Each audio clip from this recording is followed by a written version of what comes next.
Hello, hello. What's up, Chaos?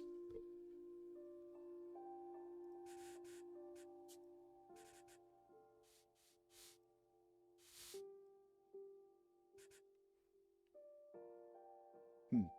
It's hard to tell if the game is too quiet or too loud when there's next to no audio going on in the menu.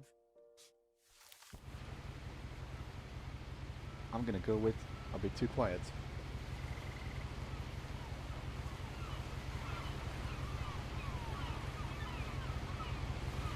How's that? And how's my own audio? Because Windows has been doing the thing lately. So I think I just gotta make it part of my routine to check my microphone settings. It has changed once again.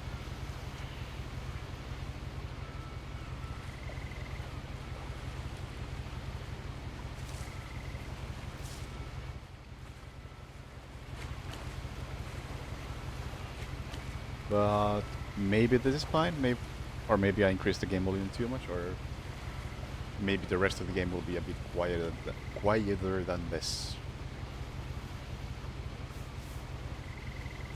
A lot of this isn't going to make sense to you, and I'm sorry about that. I'm just going to start at the beginning, with the house.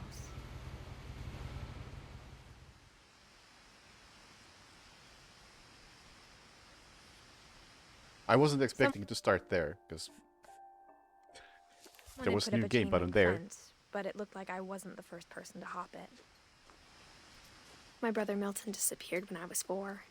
It was like the house just swallowed him up.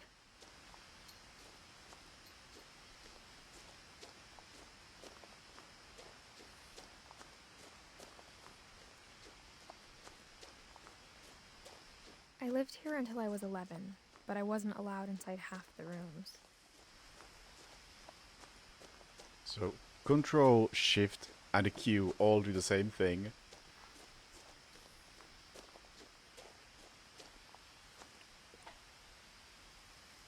Inside the mailbox were bills from 7 years ago, marked urgent, open immediately. Not for me, I guess. So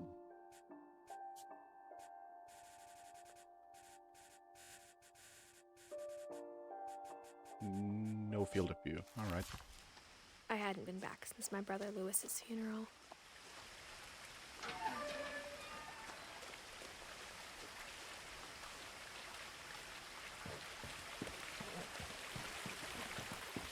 In her will, my mother left me a key, but didn't tell me what it unlocked. Maybe she thought I'd know. Or she thought that the mystery would be enough to bring me back.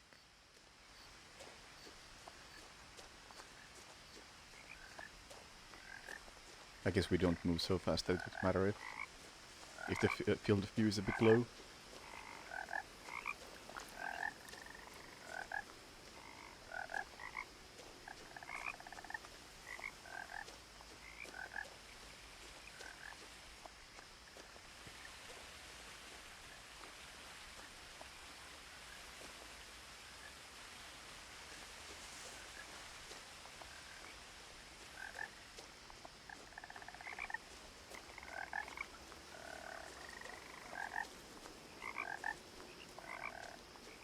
I'm gonna assume the frog is not actually visible. The truth is, even after I inherited the house, I never thought I'd come back to it. But now I had questions about my family that only the house knew the answers to. The woods around the house have always been uncomfortably silent, as if they're about to say something but never do.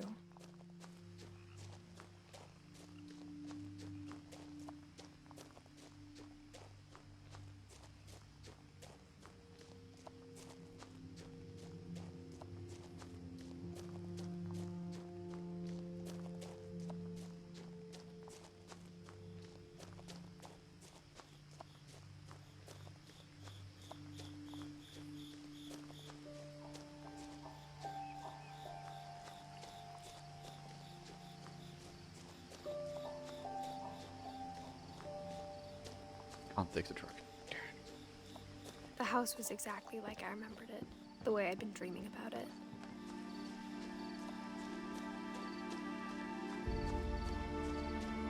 As a child, the house made me uncomfortable in a way I couldn't put into words.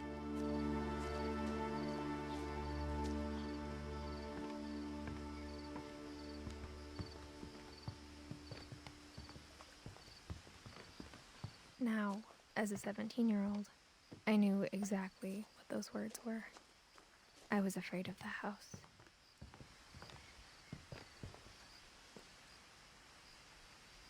I hoped the key might unlock the front door. It didn't.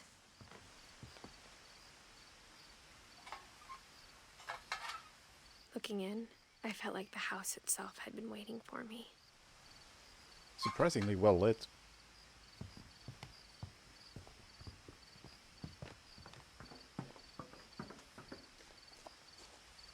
Also, you know, even though there is a wheelchair ramp and a stair elevator, I'm not sure how wheelchair accessible this place is.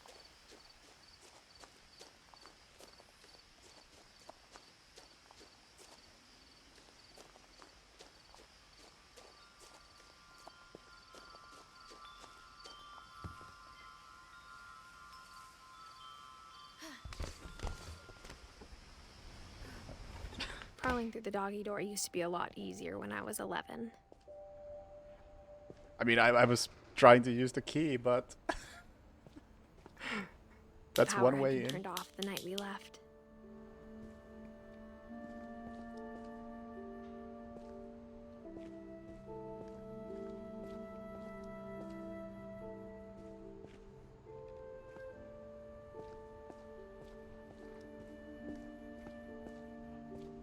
Yeah, it's a proper workout going For up the that first hill. time in years,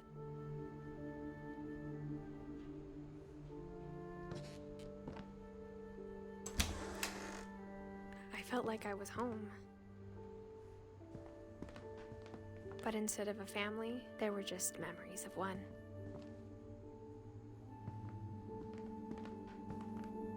Like how only one restaurant would deliver to our house, so we had Chinese a lot. Or how after Lewis started working at the cannery, we all got sick of eating salmon. Except our cat, Molly.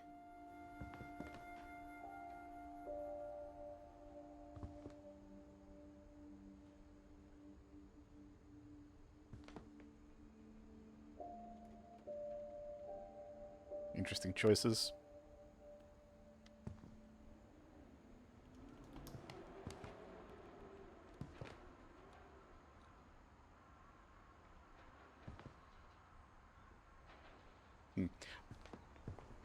I wonder if the monologue can appear in different places and in different forms, because it definitely seemed like checking out this first affected what was said about this, and just I didn't have to walk this way. And I still got dialogue, so I wonder if that dialogue could have also happened, like, here.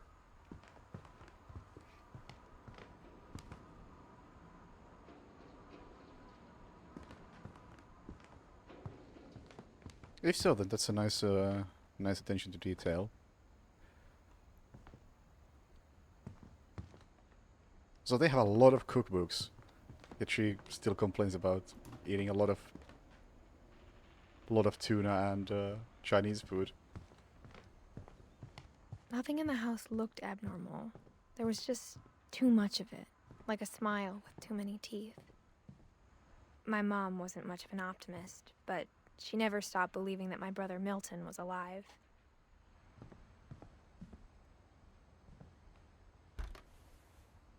Edie told me once that every Finch who ever lived is buried somewhere in the library.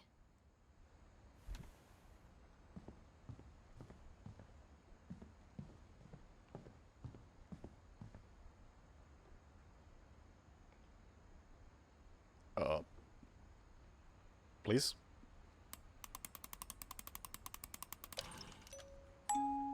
Great-Grandpa Sven built a music box for Barbara, along with the rest of the house.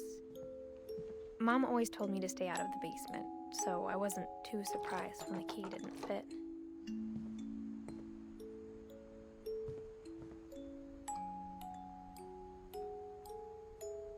No, it's not cookbooks.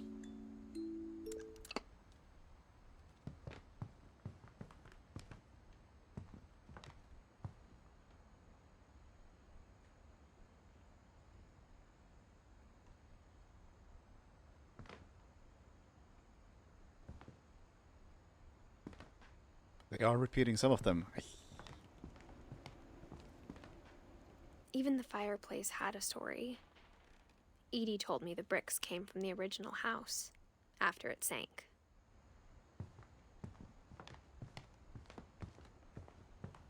The table was still a wreck from the night we left. It was like a bomb had gone off, killing everyone but sparing the furniture. My mom was the only one of us who could imagine Great-Grandma Edie living in a nursing home.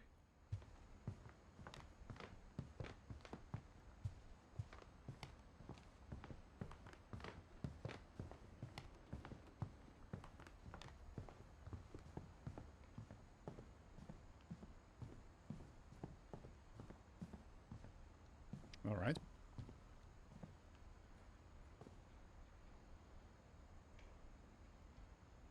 They have many copies of A Viking's Belly. After Milton I've disappeared, noticed. Mom sealed up all the bedrooms. Then Edie retaliated and drilled peepholes.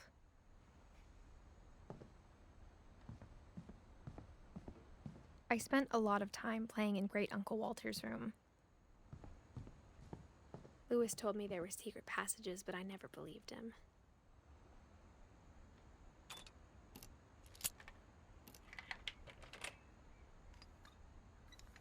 Turns out, my mom was really good at keeping secrets.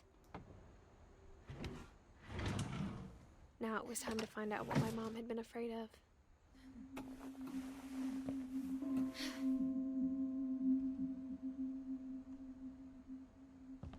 Reading this, maybe it sounds like I had a plan. From the paintings on the wall, it was clear my brother Milton had been here before me. But I had no idea what was behind that door.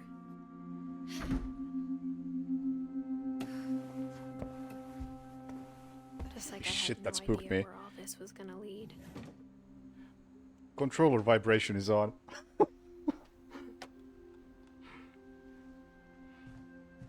How about I just unplug that?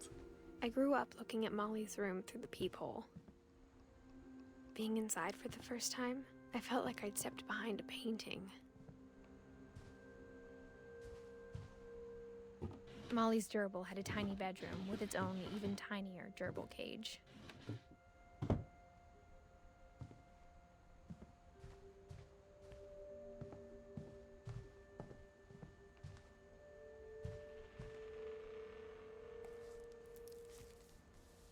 December 13th, 1947. Dear Diary, I'll be gone soon, but I wanted to tell somebody about what's gonna happen. It started when Mom sent me to bed without dinner. I woke up and I was starving, so I looked around for something to eat. Whole pumpkin. My Halloween candy was all gone. How about a fish?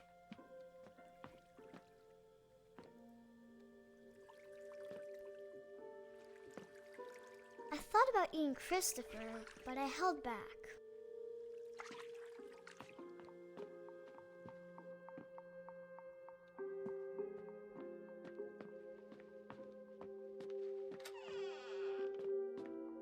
I kept eating and eating. Some toothpaste?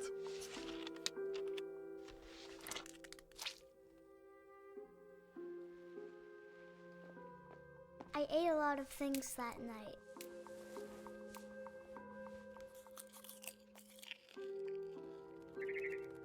You know, the fish probably wasn't the worst idea. Then I heard chirping outside my window. It was a barn swallow going back to her nest. I reached out for her.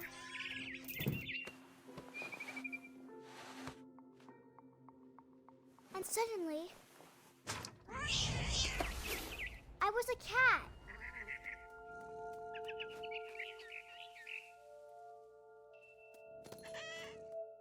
I tried to be quiet, but the bird was really scared.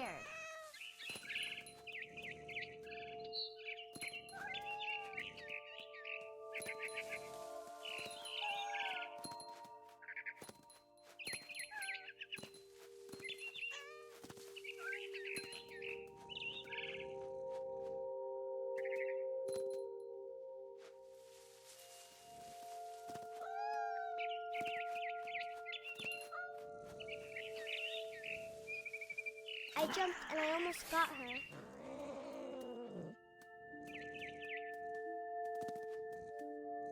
I could tell she was getting really tired. Now I was up in the big tree. I promised Dad I wouldn't climb it anymore. All I cared about was eating that mama bird. This is more gameplay than I expected, honestly.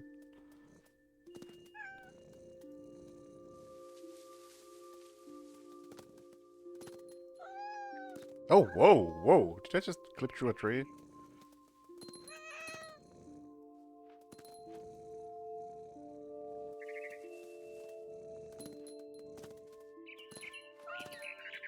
I gobbled her up. And suddenly, I was an owl. First, all I heard was the wind. Then I heard little teeth nibbling in the grass.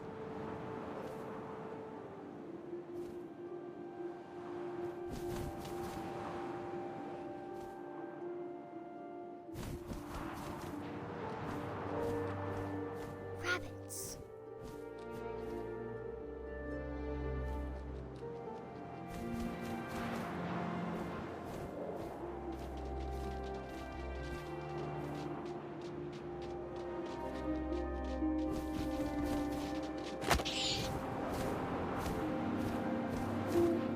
I imagined his face looking up and seeing mine through my talons. I swallowed him up, and I didn't chew one bit. Then I flew off to find something bigger.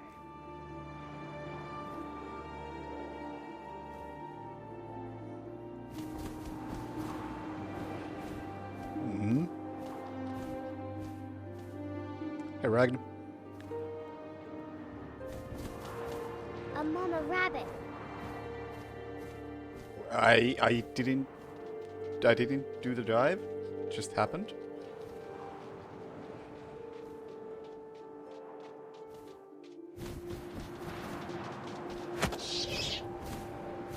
And thank you for the sub. She was Again. almost too big to carry. I started choking, but I couldn't stop eating. And suddenly, I was a shark.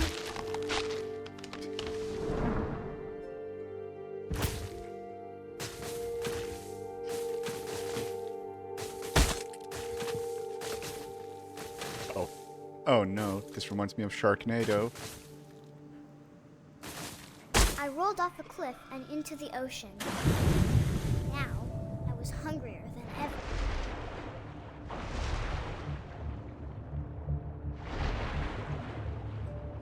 I wanted fat, juicy seals. I tore off her flipper, and it tasted really good.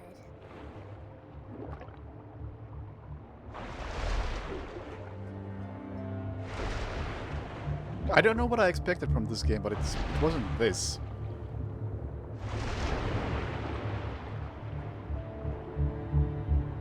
I grabbed on tight, but I was so hungry, I jumped out of the water. When I opened my eyes, everything had changed.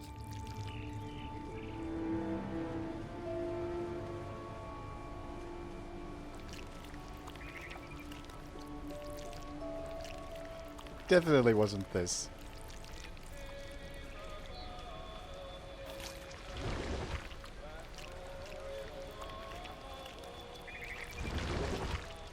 Now I was a monster, and I smelled people everywhere.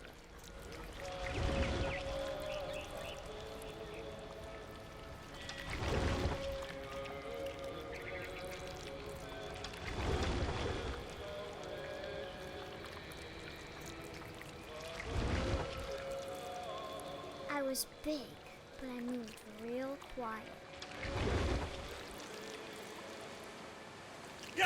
Sir?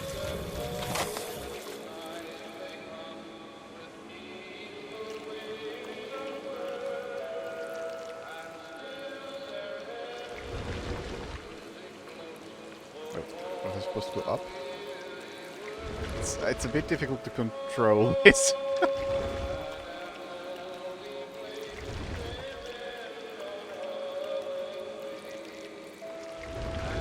I wanted to stop, but also I didn't.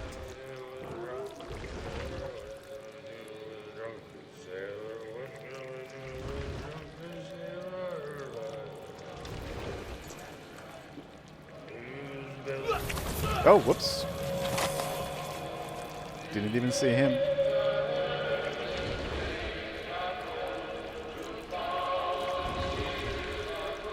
Is it a bad ending? No longer hungry. After the last passenger, I was still hungry. No, never mind. Across the water, I smelled something new. Something I had to have, so I swam towards it.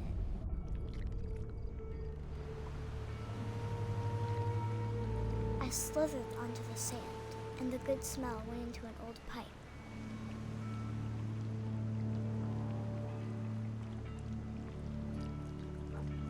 Yeah, what's a better smell than a sewer?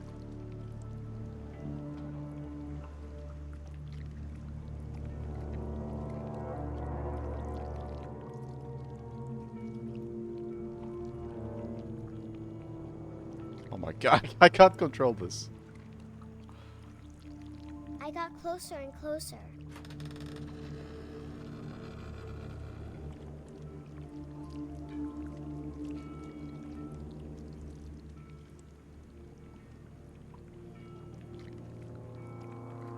All of my stomach started growling. And suddenly, I was me again. I held my breath for a long time, but I couldn't hear anything. I think it's waiting for me to fall asleep. But it's not going to wait much longer. It needs to feed, and we both know I will be delicious.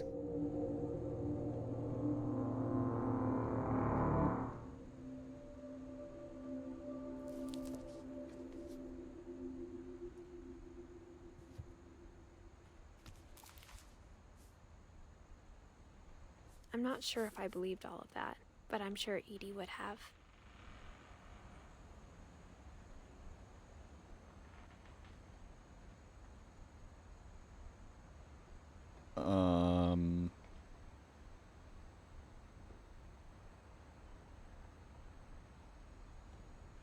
I assume that means that Molly died when she was 10, but then...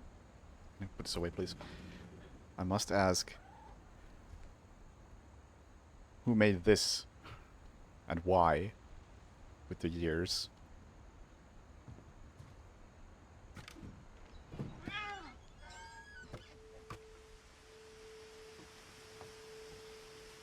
This will be obvious later, but my mom never told me any of these stories. Edie would have, but Mom didn't like bringing up the past. Though, when we adopted a stray kitten, she was the one who named it Molly. I spent a lot of time in Great-Grandma Edie's room.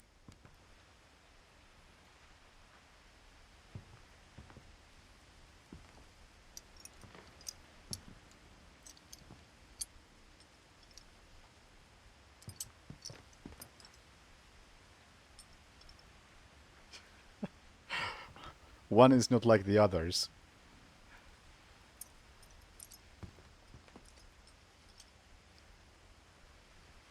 Zerby, Purby, Purpley, Lurpy, and Rob.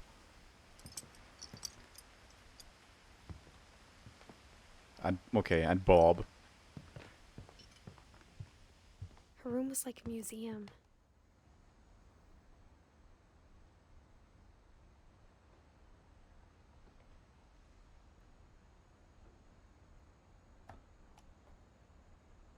For 500 years, the Finches have been famous throughout Norway for their fortune and misfortune.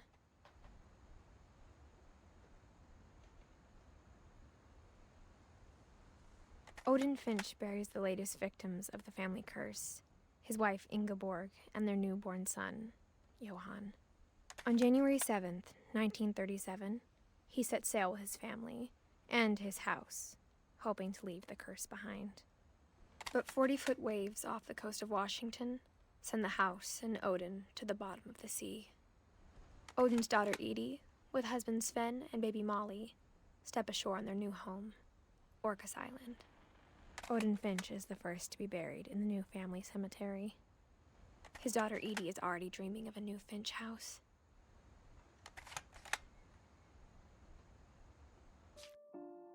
Oh, no. Whoops. Whatever's wrong with this family, it goes back a long ways.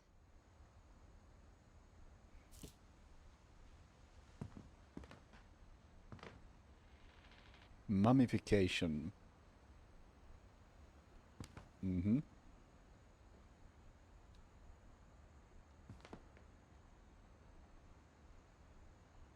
Giant squid and other monsters.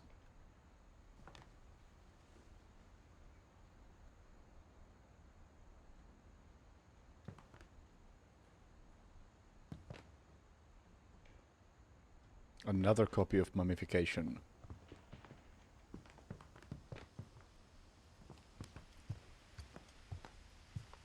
Edie gave a big interview about a mole man living under the Finch house. My mom was furious. I hadn't thought of myself as Edith Jr. for a long, long time. One summer, they evacuated the island, but Edie refused to go. For a few weeks, she was a celebrity. When Edie told people Sven was killed by a dragon, she could also have said he was building a dragon-shaped slide that collapsed. She could have, but she didn't. Even in her 90s, sometimes Edie seemed a lot younger than my mother. Jesus Christ, what is this?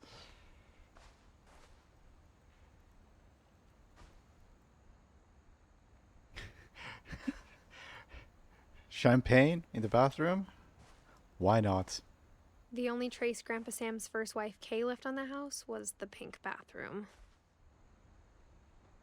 It was a pretty big trace.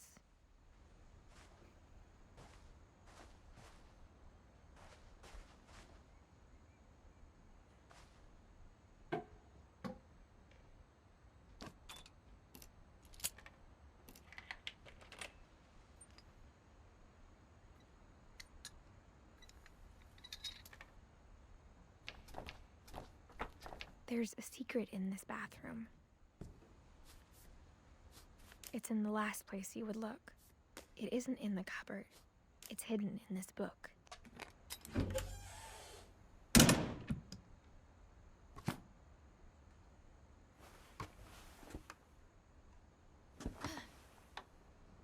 Sven gave Sam an old camera he'd refurbished.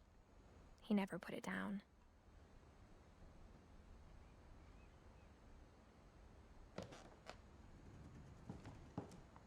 I can't look at any of them.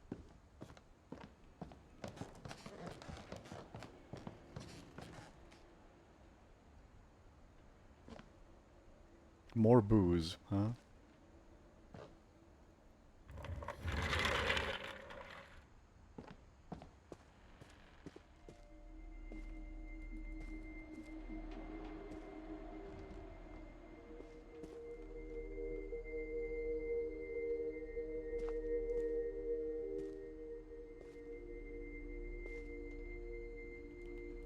You know, right by the kids' room. That's good. I knew Grandpa Sam had a twin. And that he never talked about him.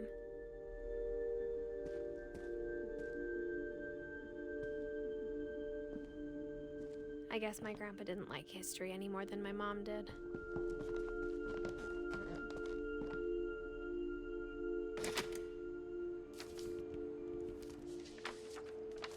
How I Want to Remember My Brother by Sam Finch. The thing I remember is that when he made up his mind, That was it. My brother said he'd die before he ate another mushroom. And he did. At Barbara's funeral, Wise guy. we swore we'd never be afraid again. And he wasn't. I think Calvin always wanted to fly. Mushrooms are a mistake. Sam! Calvin! Dinner's ready! Coming!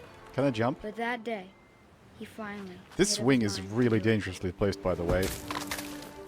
I told him going around was impossible. Maybe if I hadn't said that,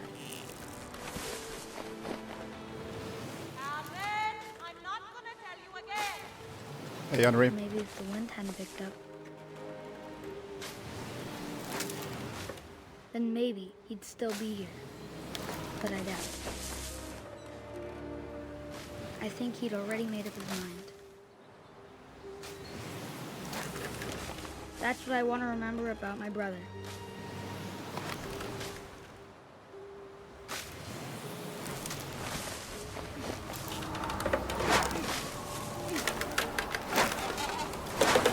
The day he made up his mind to fly. And he did.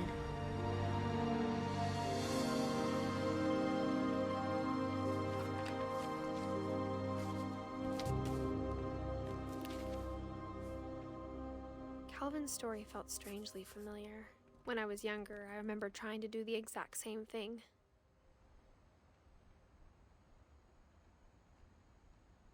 There's a lot of dead kids in this family.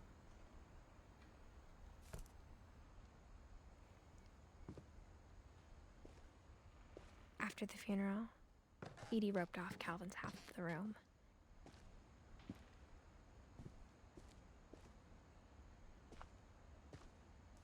Mom said Grandpa Sam enlisted at 18 and never set foot in the room again.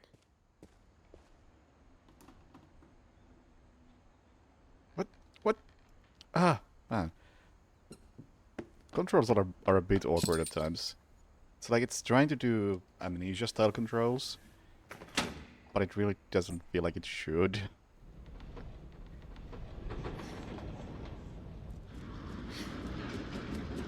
Maybe it makes more sense on a controller.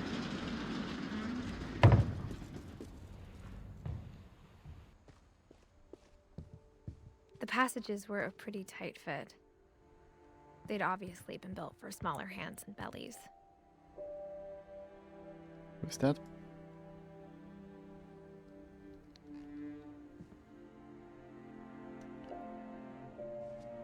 Of course, more wine for the kids.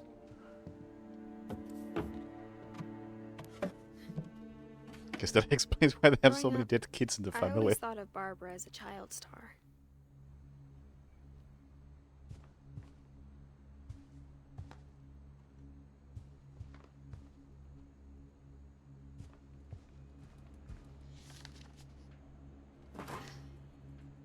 Of all the stories people wrote about Barbara's death, I'm surprised Edie saved this one.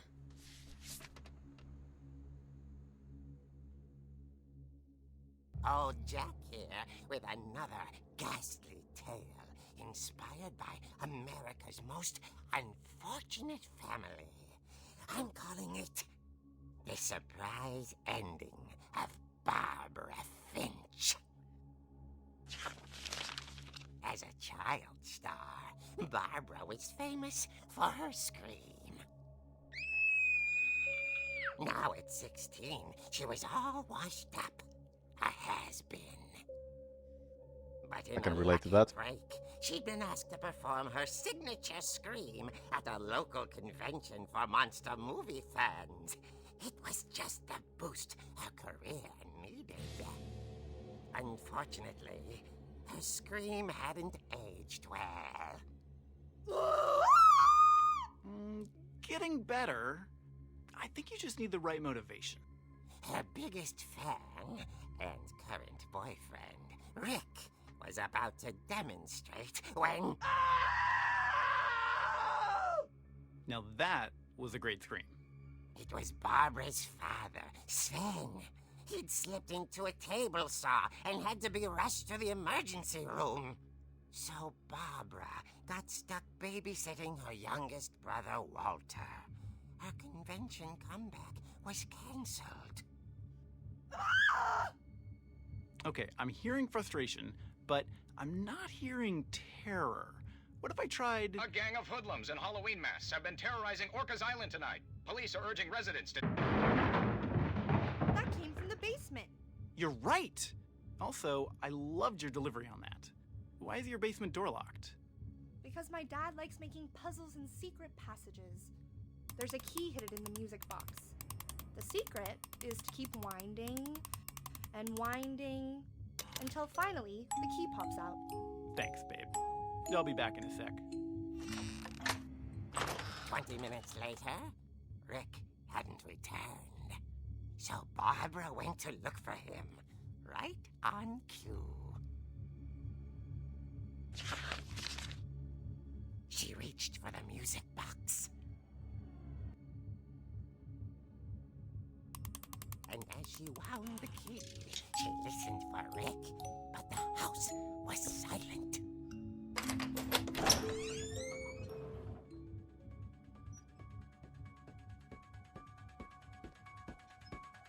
I'm sorry, what?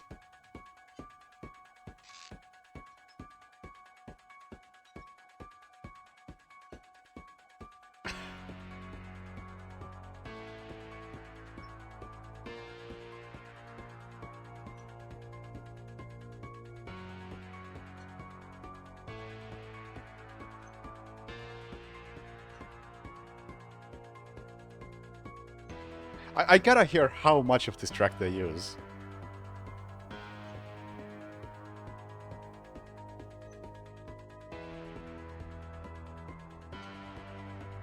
I mean, it's already a...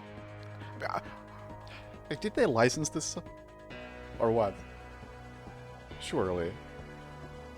I was expecting this to be like the one beat repeated multiple times, but no. Okay, get points from me, because I like John Carpenter's movies and I also like his music.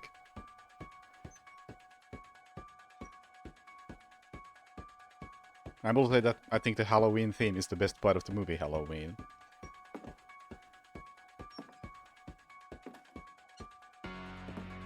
She found Rick's crutch and imagined the worst.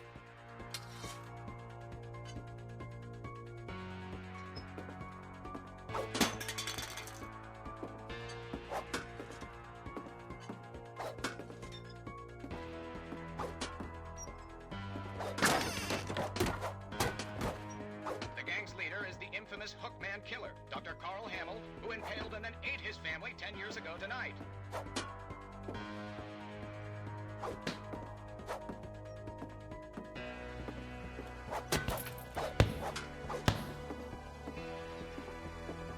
The old Finch rattled and grew still. Oh dear!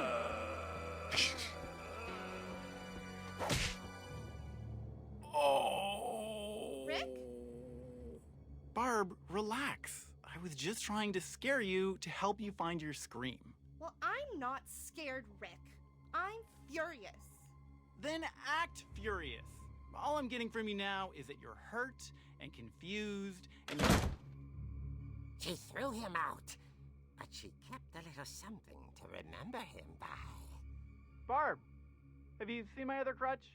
And she was still holding it when she fell asleep watching the late picture show. Oh yeah, Hours later, Barbara! I'm expecting this to get Walter? muted. What's going on up Worth there? it though. Ah! Okay, I'm coming up. But if this is a trick, you're dead, Walter.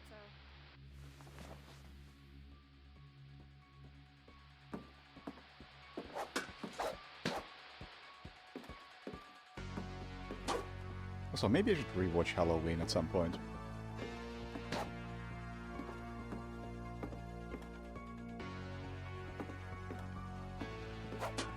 I'm in the minority who thinks most of John Carpenter's movies are great, but Halloween is one of the less interesting ones. which is probably heresy.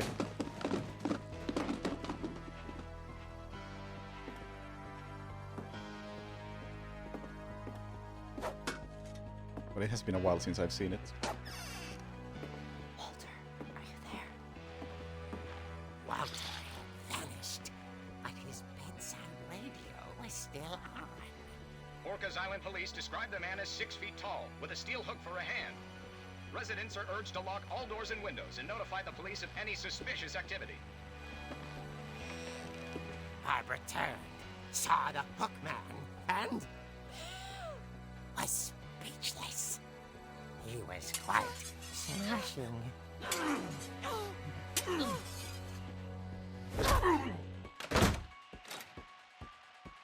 he was. He couldn't get enough of Barbara. Okay, Barbara, there's gotta be another way out of here. That night, she played her part beautifully.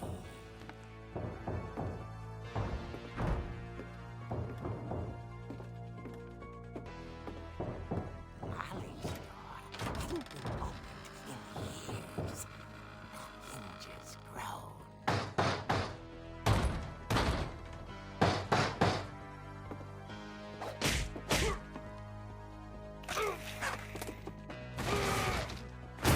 He wasn't moving, but she sensed the story might not be over yet.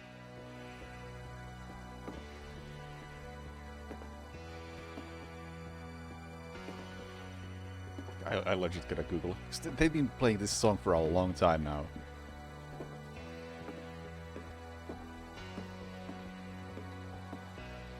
The hookman had vanished. She listened for his breathing, but all she heard was...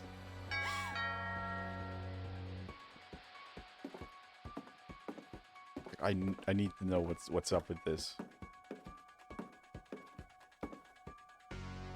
Someone at the door was dying to speak to young Barbara. At the door, she heard whispering. It was coming from inside the house.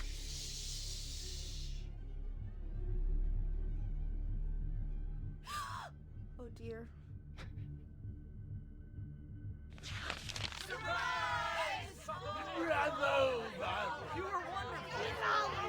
The monsters had come to surprise her. For Barbara, it was a dream come true. Then she saw what kind of monsters they were, and she realized what was about to happen. She was going to be famous. And with her final breath, Barbara Finch gave the performance of her life.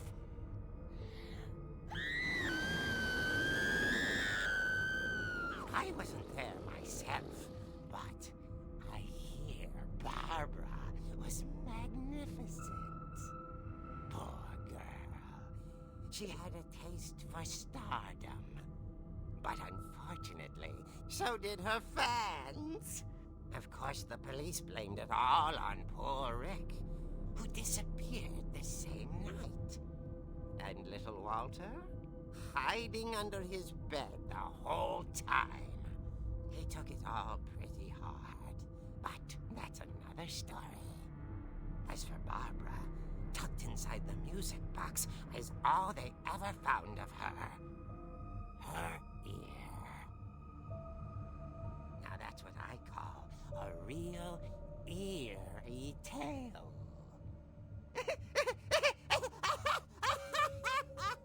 And according to a random person on Steam forums,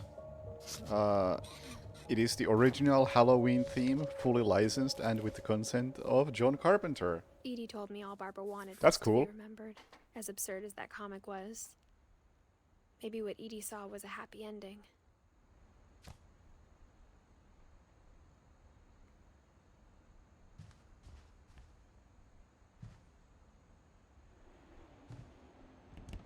And yeah, Michael Myers is a very, very interesting character. Or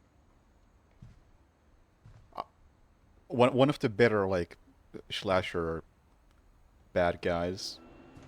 But still, I don't think that movie is one of Carpenter's best ones.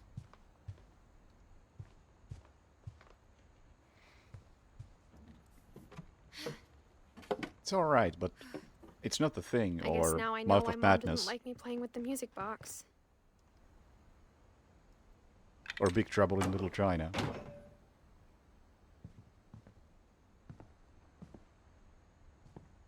Whenever people ask me about my family, the first thing they always want to know about is Barbara.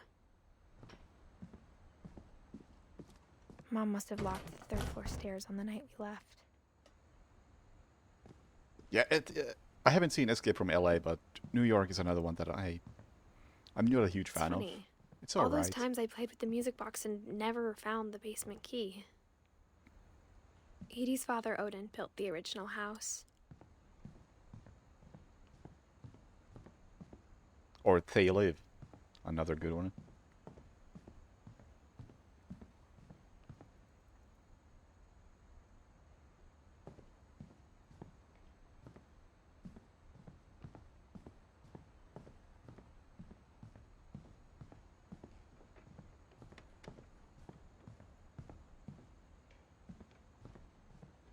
Oh, we're back here.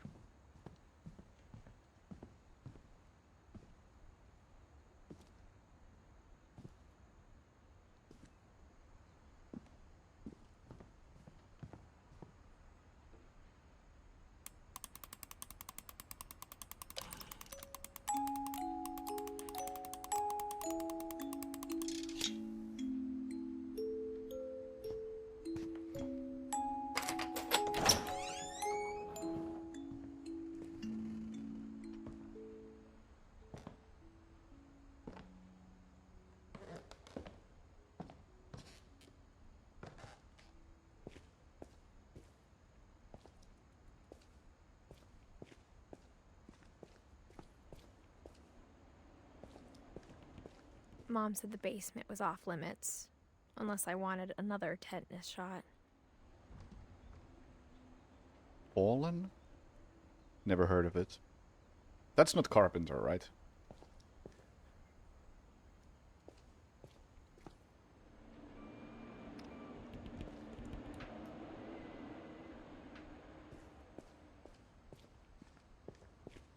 I saw Edie sneak down to the basement once, carrying packages.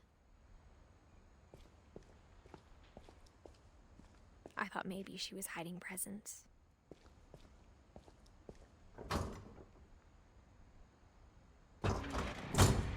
It turned out she was hiding a lot more than that.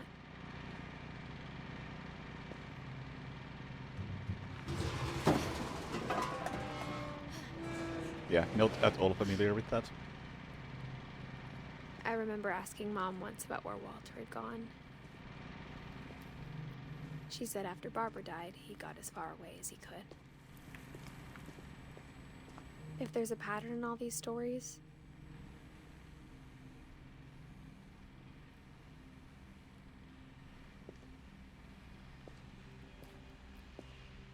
I think it's that none of us has gotten very far.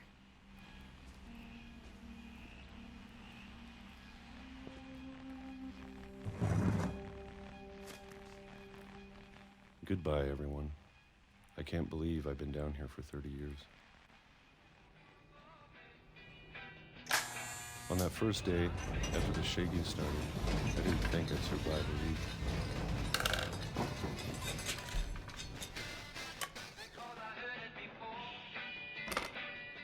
But after a few days, I settled into a routine. That's what kept me sane. Having a schedule, living for today. I always expected to be dead tomorrow. But if you wait long enough, you get used to anything.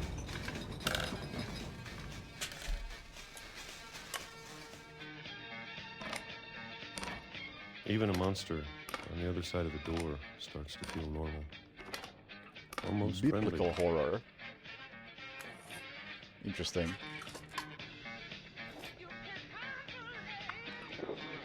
And then one day, everything just stopped. Whatever that thing was, it was gone. Maybe it got tired of waiting. Or maybe I just got tired of being afraid. I'm assuming this is also a real song, but I don't recognize it. Because if they went out of their way to license Halloween theme, they probably licensed other stuff too. It's been a week now, the longest in 30 years. I'm done waiting. I have to leave. Well, I still can.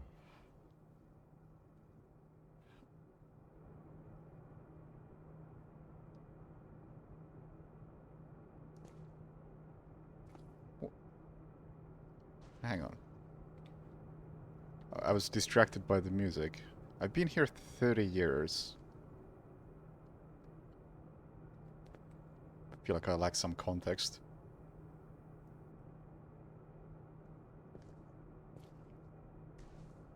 As to why and how.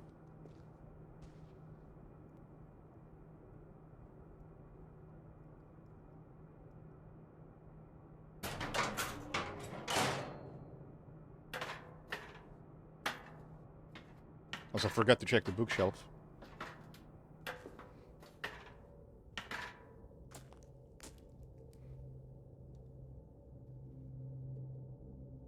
Yeah, but I'm stuck on thinking the logistics of. I mean, he has to go out sometimes. The supply of canned food is limited, and he had a calendar for the year 2005.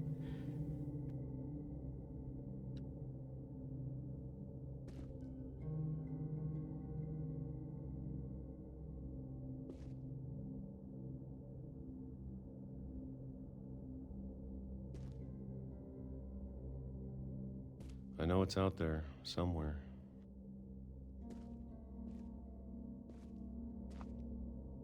Although, oh, actually, yeah. You are right, because it was mentioned that Edie was going this way at some point. Whatever killed Barbara. And Molly. And Calvin. Maybe this is all a mistake. But I need to stop living the same day, even if it kills me.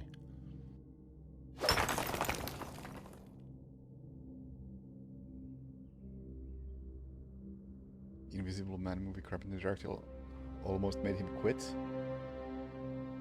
I haven't seen that actually. Whatever's out there, I want you to know I'm ready for it. Well, I haven't seen most of his later works, and from what I've gathered, I appreciate all don't of it, need to either. especially the food. I don't mind if I only have a year left. Or a month. Or a single week. I'd be happy with one new day. I can already imagine the sun on my face. What?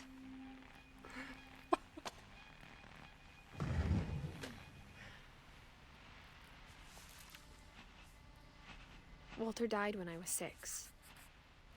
I can't believe my mom never told me he was down here. Man lives in a basement for 30 years, steps outside, gets hit by a train in 10 seconds.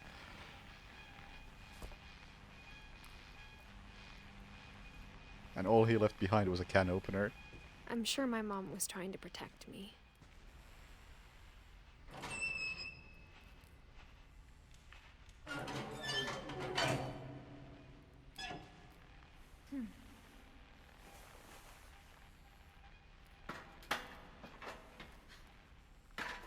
Maybe she was afraid I'd end up like Walter.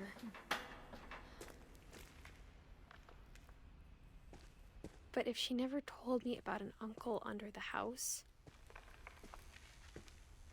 I can only imagine what else she was hiding. I don't want to make the same mistakes she made.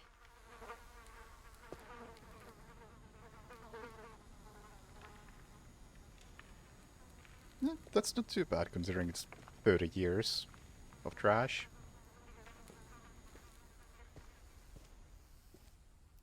Trying to bury something that's still alive.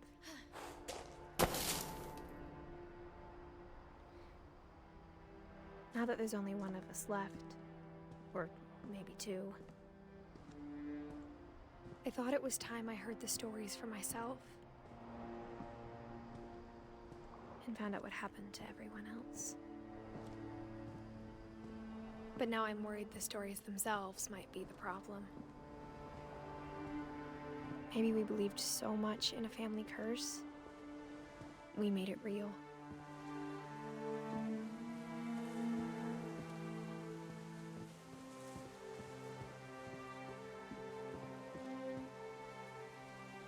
You know, this is like something out of Alan Wake.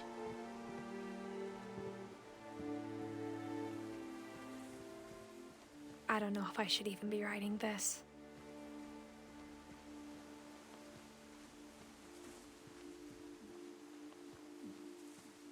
Maybe it'd be better if all this just died with me.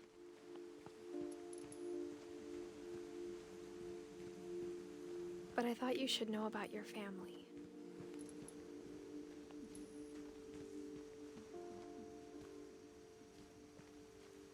And the history you're a part of. Though to be honest, I feel as lost as you probably do right now.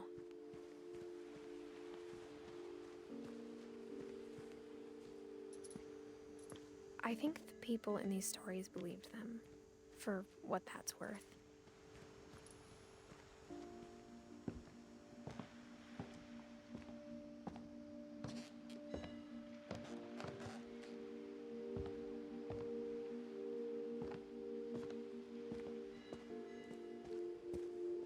And when you look at the house, that history of imagination and stubbornness and madness, any of it seems possible.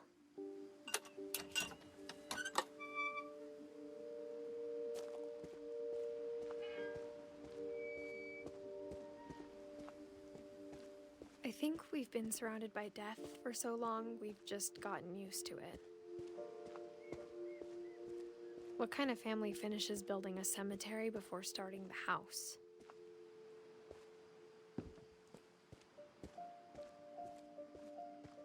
It's embarrassing for me to admit this, but the pet cemetery made me more uncomfortable than the human one. Oh! 3 of the gerbils were mine, and 2 had been my fault. Where's Bob and Rob? There they are! There's Bob. Where's Rob?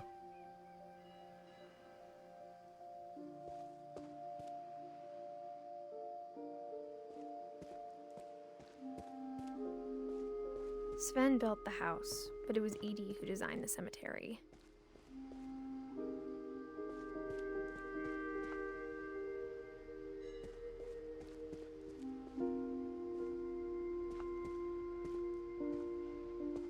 Yeah, unless proven otherwise, we can assume that Rob has to be alive.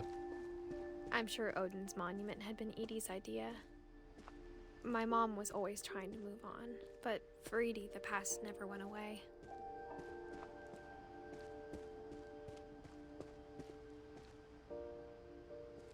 She could see it poking out of the water at low tide.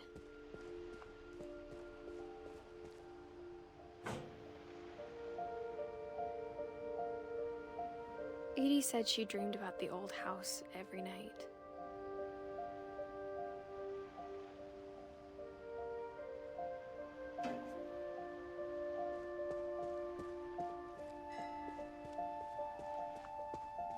Edie's side was always easier for me to understand. But the older I get, the more I can see where my mom was coming from. Her dad had been pretty strict, but it wasn't enough to save her brothers. She was just trying to do better. She lost 2 of her brothers, just like I did.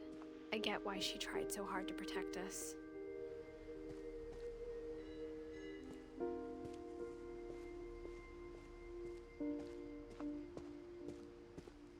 There's so many things I wish I could ask my mom now. Part of me thinks this is what she wanted all along.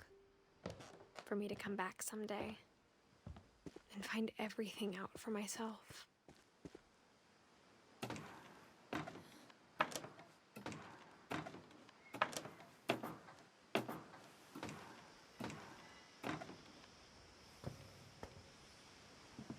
But looking back on it now, if she told me there was going to be so much climbing, I never would have come when I was 22 weeks pregnant.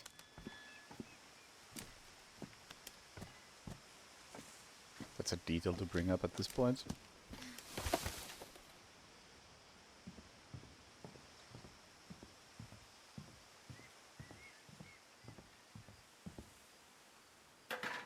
I never met Grandpa Sam, but I think he and my mom had a lot in common.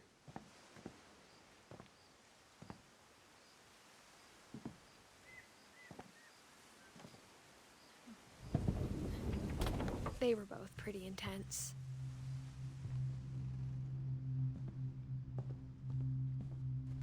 Sam spent his life shooting photos, but Mom said he got nervous being in front of the camera. I guess we're all afraid of something.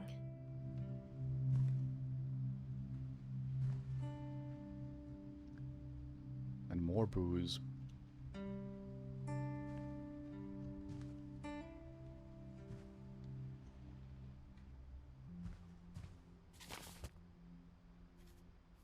For once, not in the kids' room.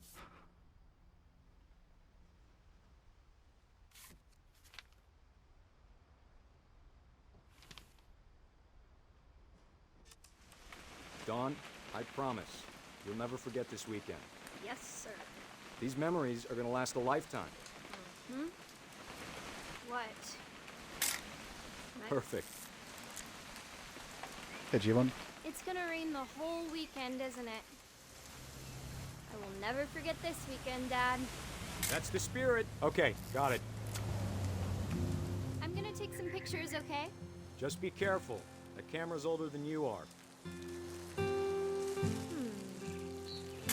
Hey! That's a keeper. Definitely should not have drunk all that coffee. I'm just saying, I'm not always gonna be here, Dom. You'll need to remember this stuff, if you want to survive. I'll be fine, Dad. You know who else thought he was gonna be fine? Some guy who died. Don, I'm being serious.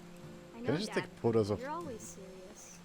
Doesn't being out here make you want to chill out? Well, to tell you the truth, Completely I've been irrelevant out here things? 20 years. Dad! Good eyes, Don. Before you take the shot, let me get a picture of you. Dad, I... Just... Make it good.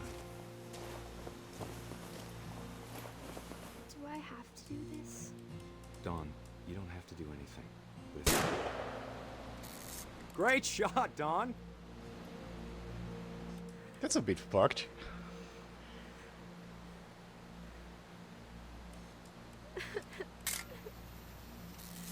I'm proud of you, Don.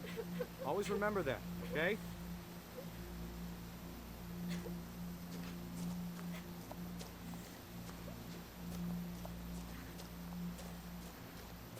Dad, it's twitching. I think That's it's totally so... normal, Don. Just focus on the camera. Try not to think about... Dad!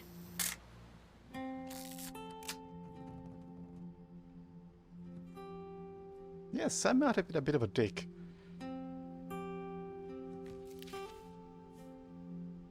Of all these stories, that's the one I wish most that my mom had told me.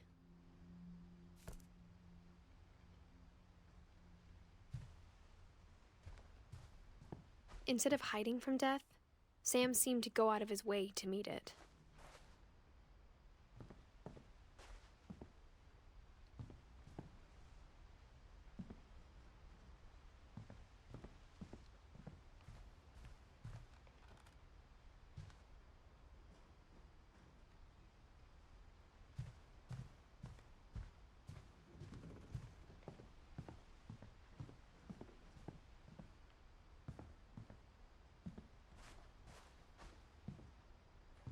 Also, yes, Cruelty Squad was...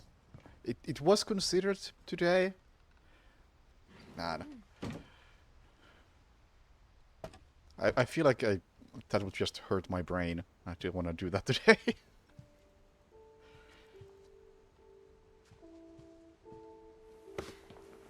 After Sam died, my mom and Edie got really close. They'd both lost a lot.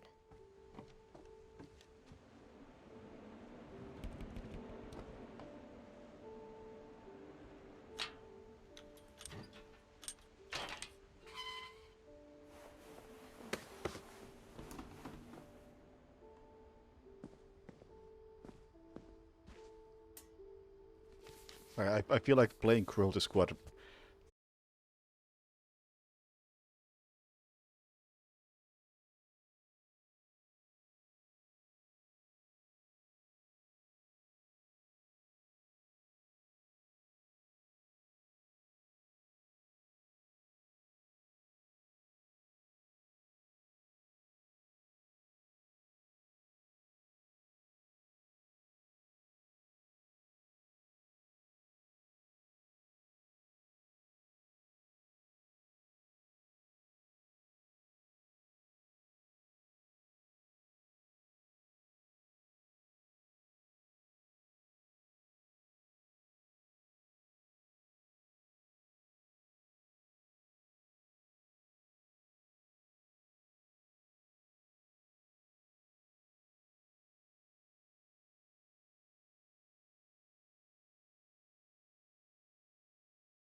Damn it.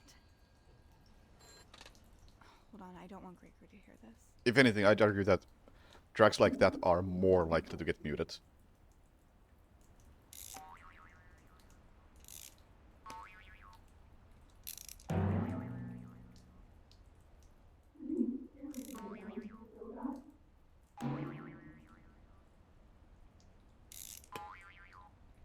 Hang on, I wish he could have told us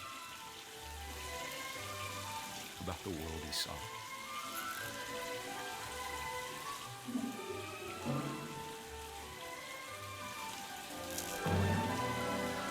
There's so much I don't understand about Gregory, about everything.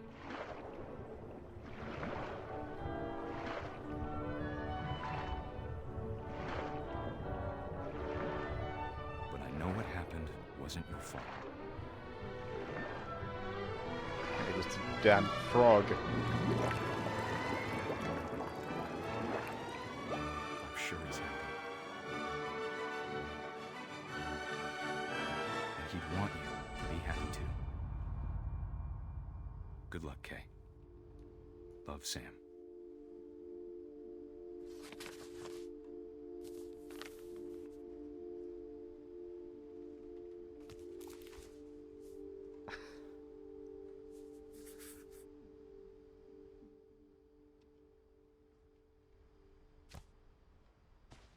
Huh.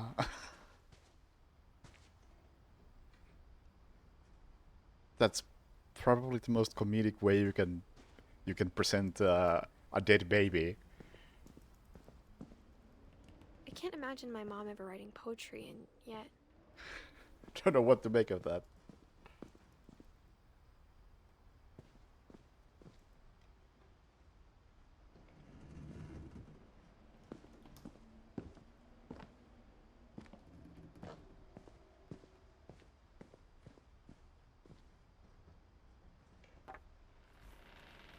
A poem for Gus, who always said the wedding was a bad idea.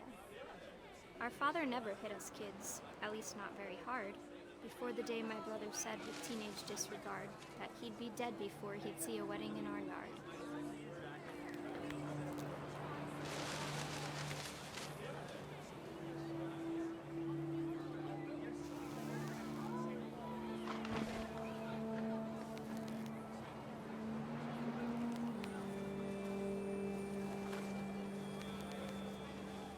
My father made him come, of course, but Gus stood far apart, just flew his kite and bottled up the storm inside his heart.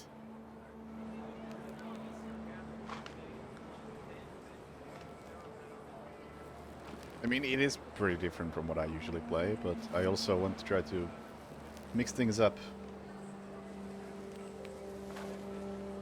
I tried to talk him out of it, but though he'd never met her, we don't need a stepmom were the words that I now pronounce you husband and wife. You may kiss the bride.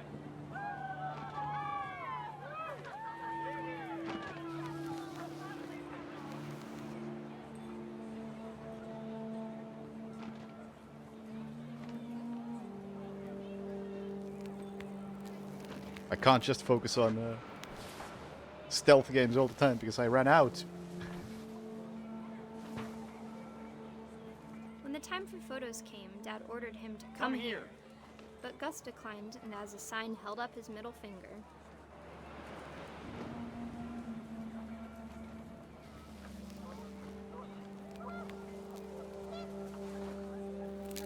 The wind picked up and panicked geese appeared and quickly went. But all the humans did that day was go inside the tent.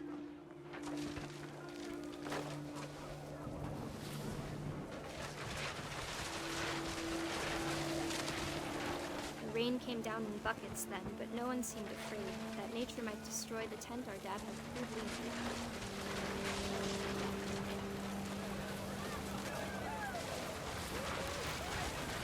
The thunder sounded much too close and full of angry power.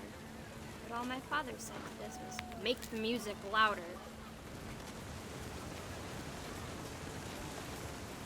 Like, for a walking sim, they're actually doing a lot of different stuff. That isn't just walking.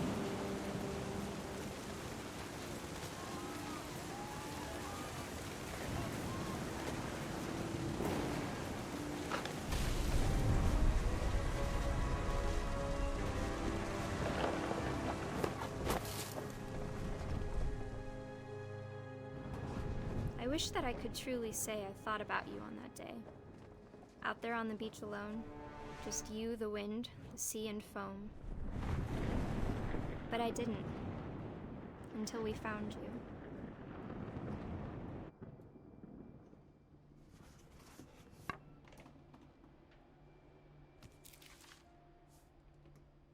she never talked about him, but Mom told me once if I was a boy, they were going to name me Gus.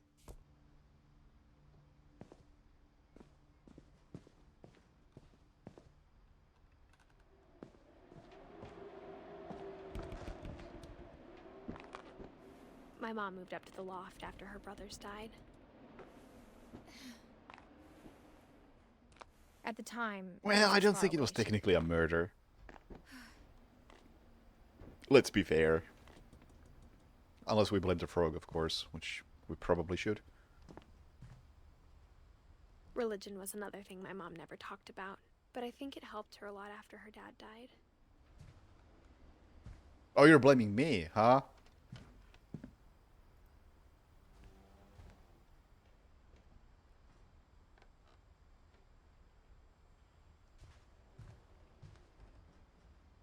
She spent a summer building houses in Calcutta, where she met my dad, Sanjay.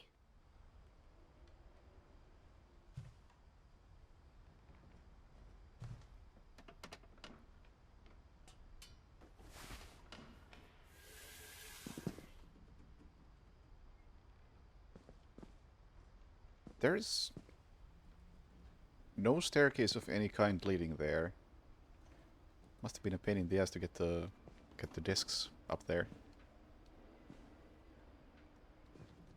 Did I miss something?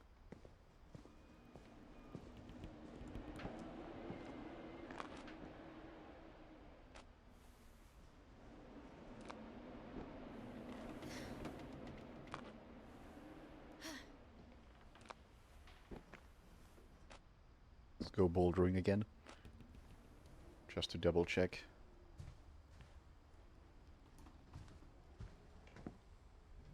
I did miss something. My mom moved to India a week after graduation and got a job teaching English. Louis was born a year later.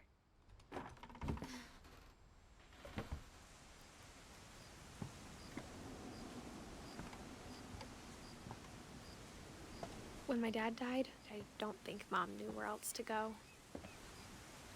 I'm sure Edie was happy to have her back and to see kids in the house again.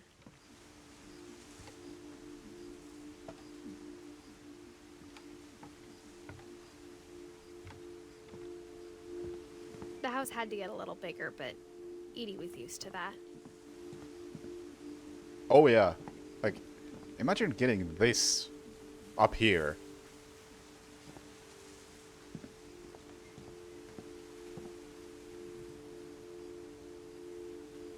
That must have been fun.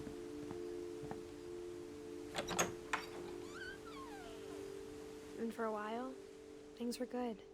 Almost normal.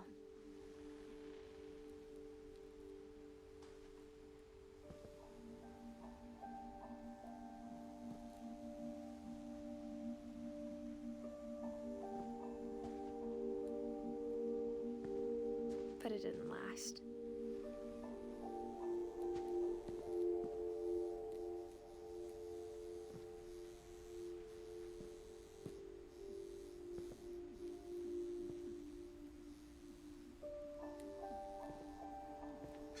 Scientific method, right next to a Bible. The beginning of the end was Milton's 10th birthday, when Edie gave him a castle.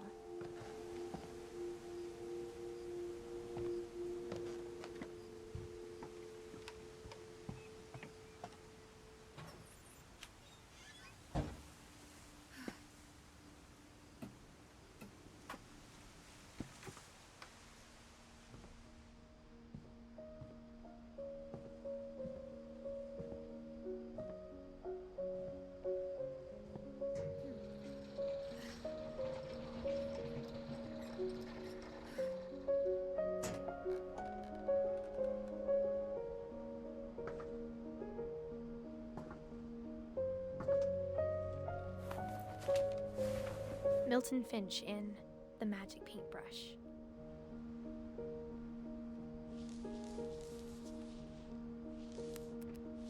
Oh my god, oh, man, you don't need these controls. It's so clumsy.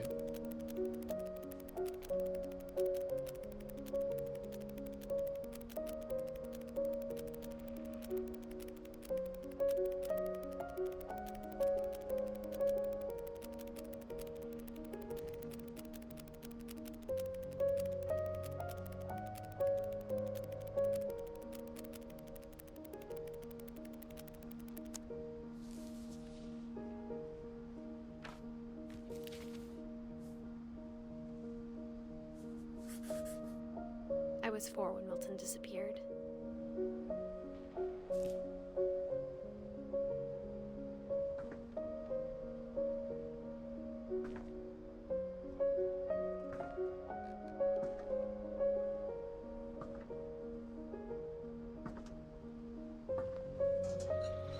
Mom spent months searching for my brother. Then she sealed the doors.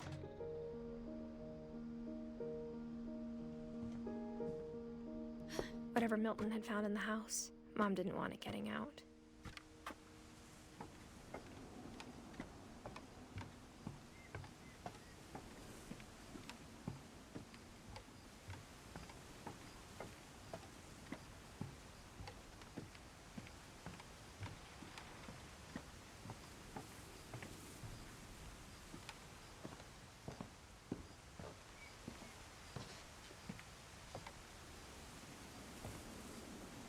Mom definitely blamed Edie, but I think Lewis blamed himself. After he graduated, he just spent more and more time in his room, until Mom got him a job at the cannery.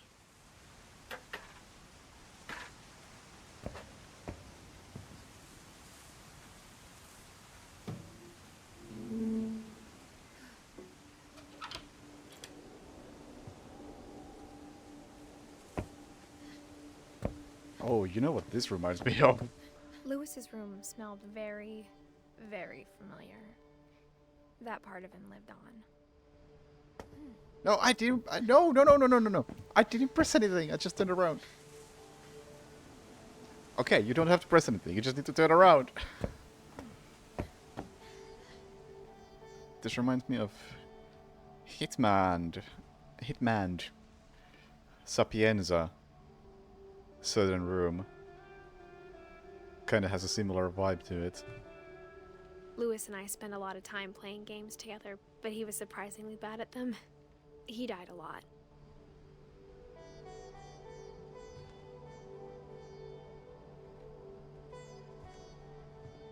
All we're missing is the Bohemian.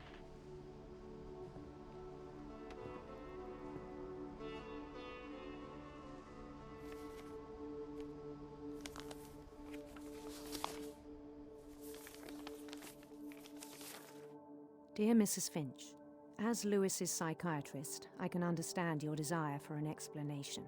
As I see it, the trouble began in January, shortly after we convinced your son to seek treatment for substance abuse. Newly sober, I believe Lewis first noticed the monotony of his daily life.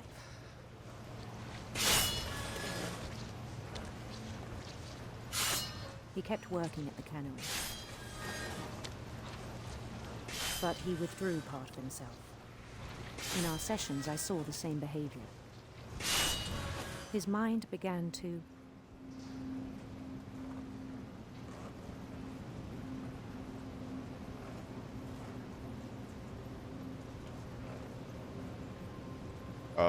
wander. Oh.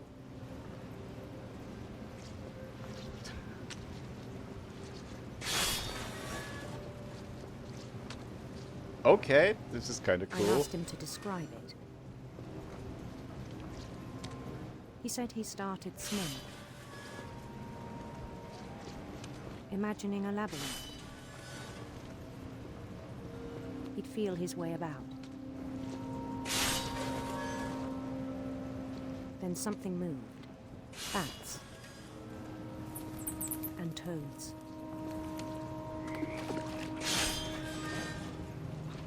And things that have not names.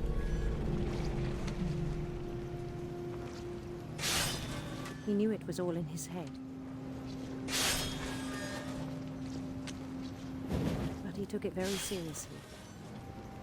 I had hoped he'd find himself.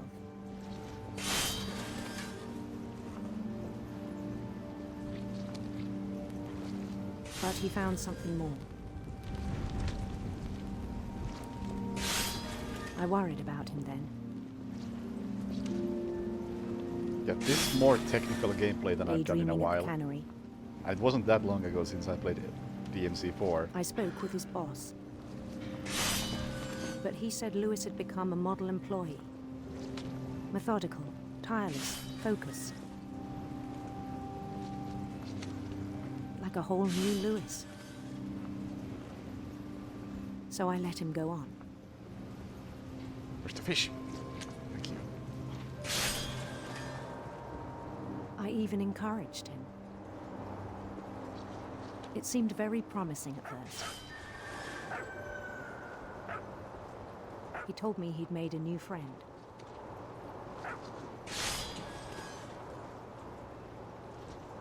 On the edge of a city he named Lewis Topia. He built the city up slowly, brick by brick. Then he made musicians.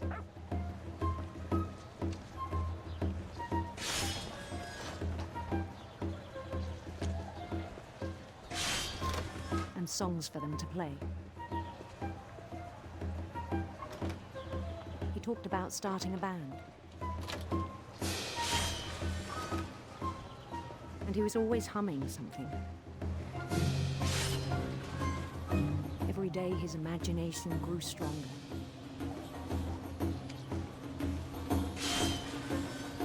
He no longer spoke at the cannery. But his chopping was as reliable as ever. Then one day it struck him that all the cheering crowds, even the stones under his feet, were all in his imagination, so he could do whatever he wished.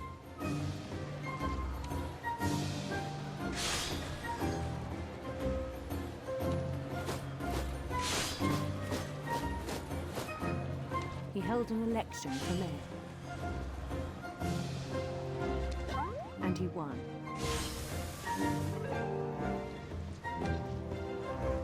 They begged him to stay, but his mind was already wandering. It became a game for him.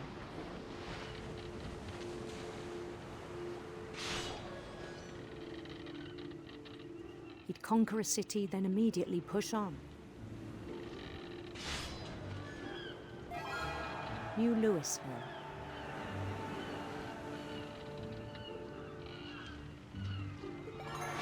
St. Louis. He started drifting away from our reality.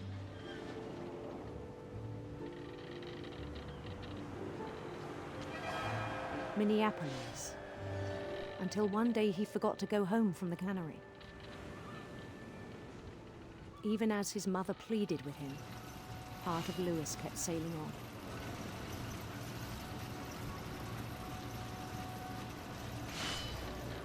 It's actually... This is not good for my wrist. All this fish. In Louisburg, he heard rumors of a handsome queen.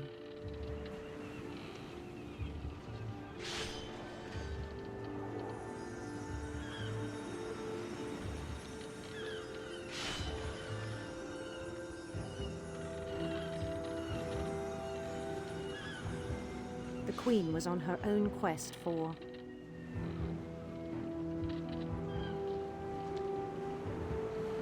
sinister serpents.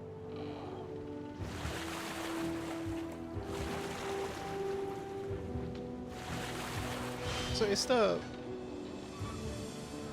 text actually something? He followed the sound of her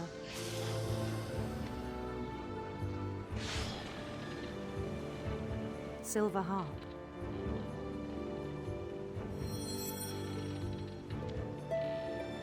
Be it real or fictional.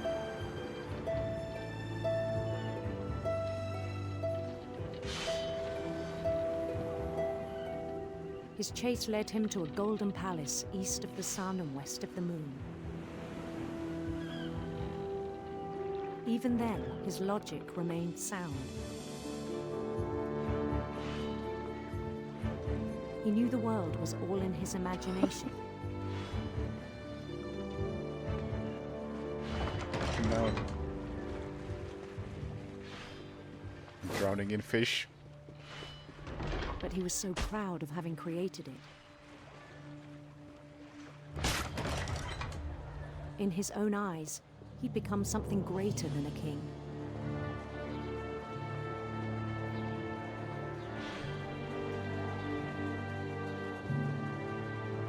For someone who'd never known success in the real world, I think it was overwhelming.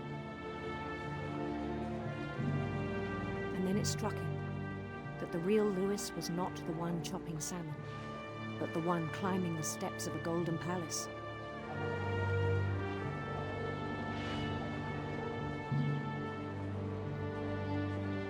My imagination is as real as my body, he told me.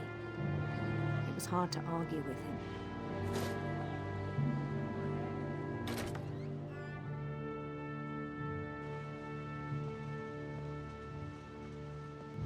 That was a pretty interesting sequence.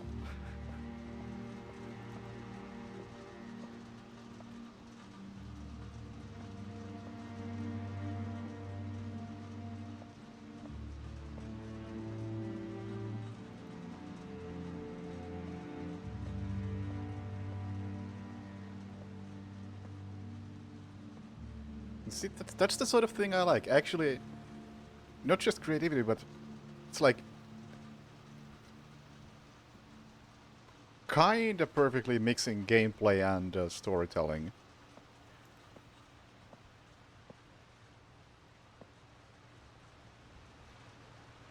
We began to forget the world we know.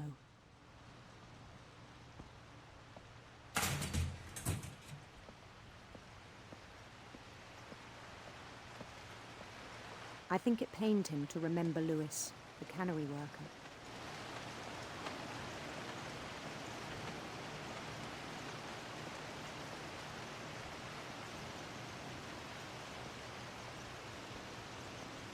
He began to despise the man with a royal contempt.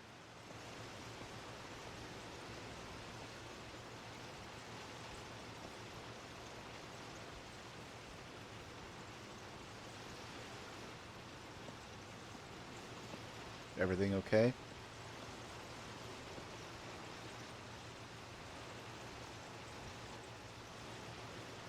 I still thought I could save him. Even after he said he was being crowned king over all the lands of wonder.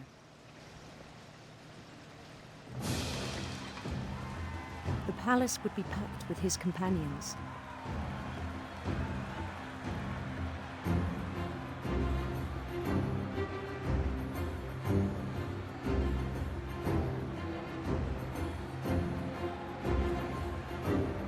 Including the wise Calico who'd insisted on advising him.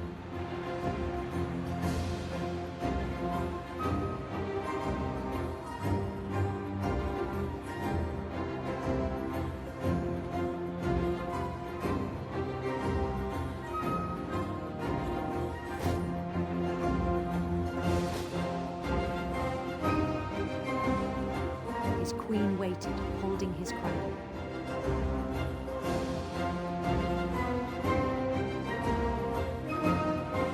There was only one thing left to do.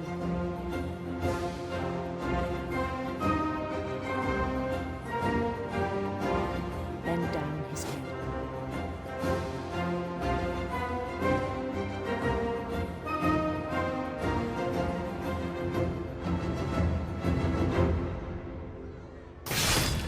And the rest I think you know. Mrs. Finch, your son was a kind man who will be missed by all of us who knew him.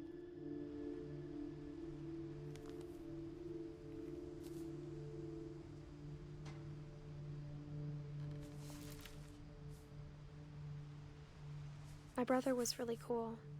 I wish you could have met him.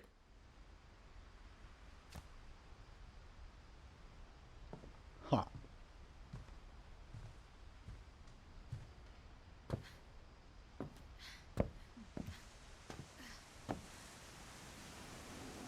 Oh.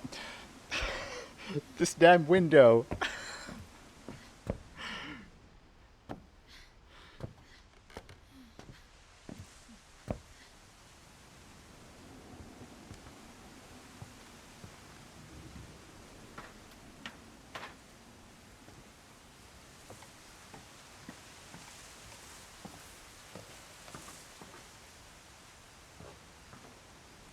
Wait, is that all?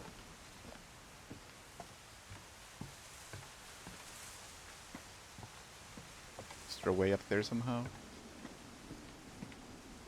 I'm scared of climbing up this because I'm gonna go through the window again. At least 4 more times.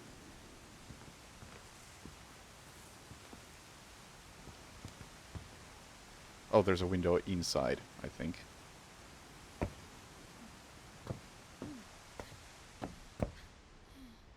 Or a door.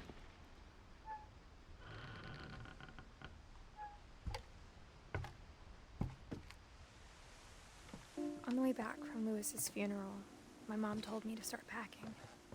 She waited until the day before we left to tell Edie. I'm not sure if she wanted to make it easier or harder.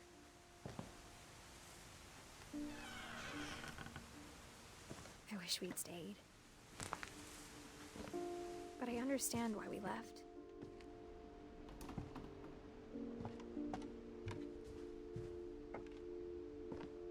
My mom ended up leaving everything behind.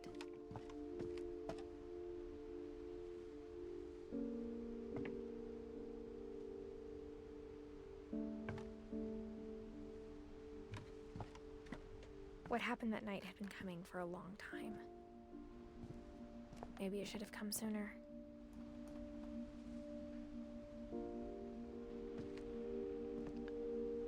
Did not mean to turn the camera like that. But it had to end one way or another. All that's left now is to tell you about that last night.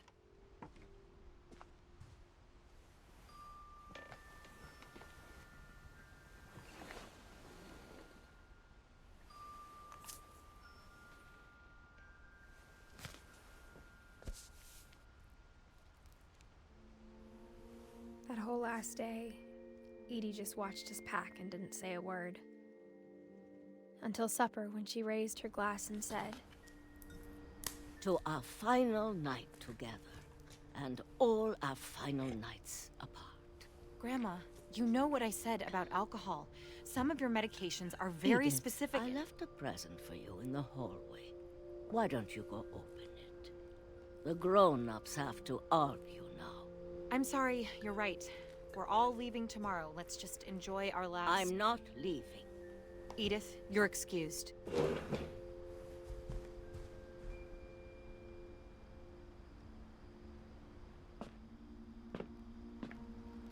The power had been shut off that morning, but Edie always had plenty of candles.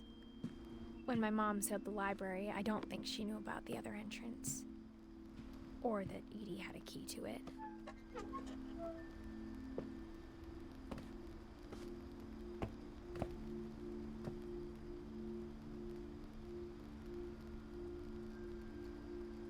Swedish folk tales. I don't know how manyth copy of King in Yellow. And a good few of those. That thing you're afraid of isn't going to end when you leave the house.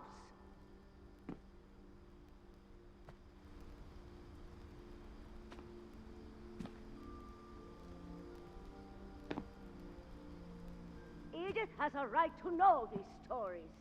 My children are dead because of your stories. I think it's best if Edith and I leave tonight. We'll have the nursing home send a van for you in the morning, okay?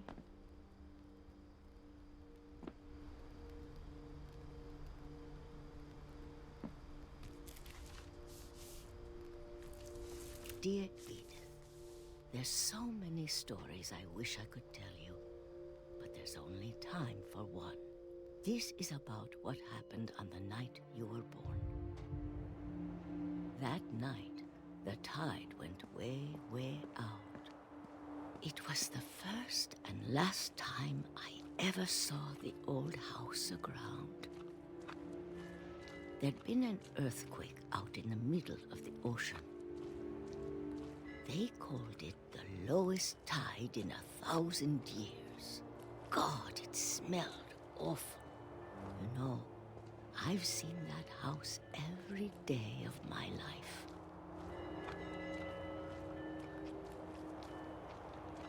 But I never thought I'd go back to it. When the fog rolled in, I lost my way.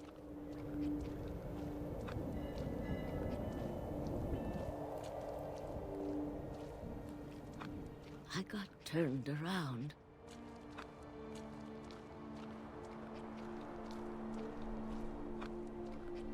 I started seeing things.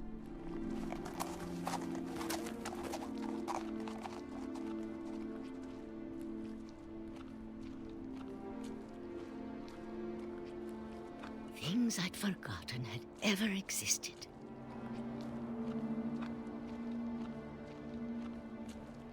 But when I saw them, they felt like old friends. That night, a lot of things came back to me. Or maybe I came back to them.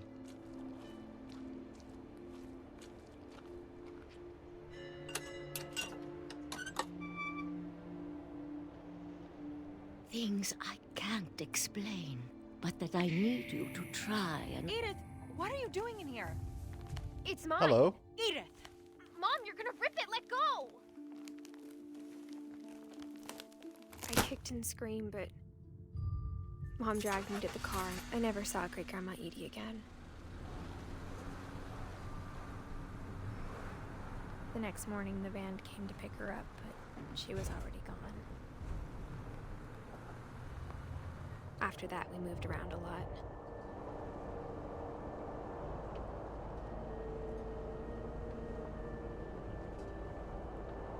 We both tried to make the best of it.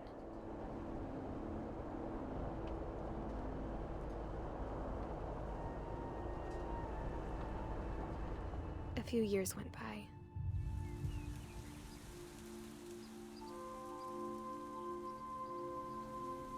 My mom didn't like to talk about it. But she started getting sick a lot. The rest happened pretty quickly.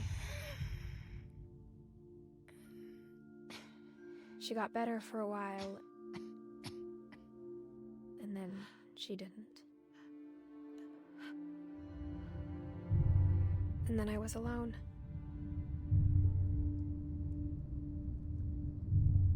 The last Finch left alive.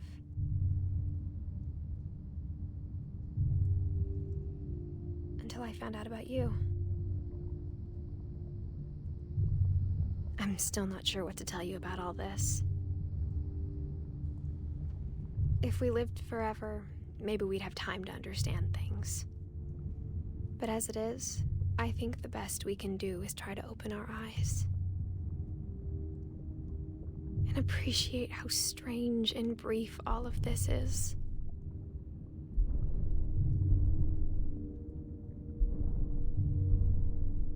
This journal was supposed to be for you. But now I hope you'll never see it.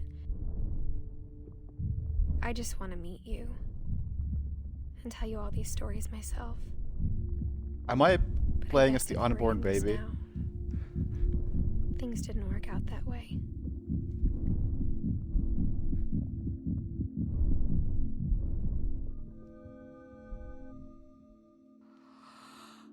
This is where your story begins. I'm sorry I won't be there to see it. It's a lot to ask, but I don't want you to be sad that I'm gone. I want you to be amazed that any of us ever had a chance to be here at all. Good luck. Guess so.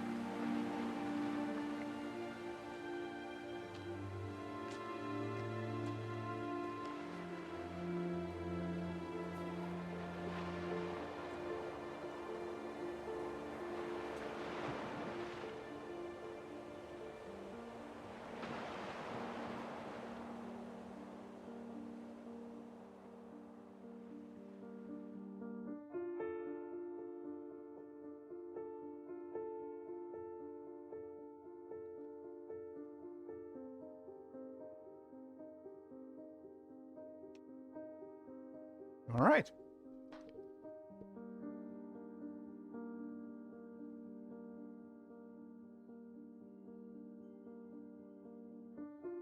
That was okay. That is pretty much my impression.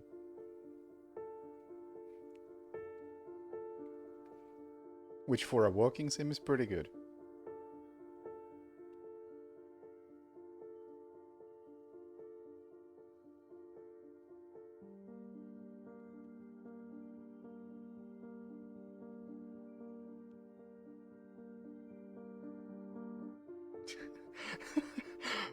That is such a relatable picture. I think every engineer understands.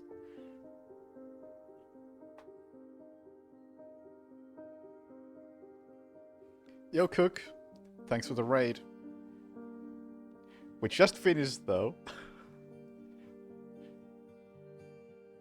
What were you up to? Some, God, what is the series called that you've been playing a lot? Why am I drawing a blank? Oh, TF2, I see. Wizardry, that's the one. I wanted to say Ultima, but that's wrong.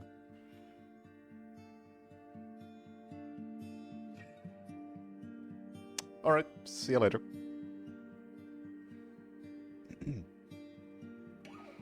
Yeah, Cook has been playing the old Wizardries.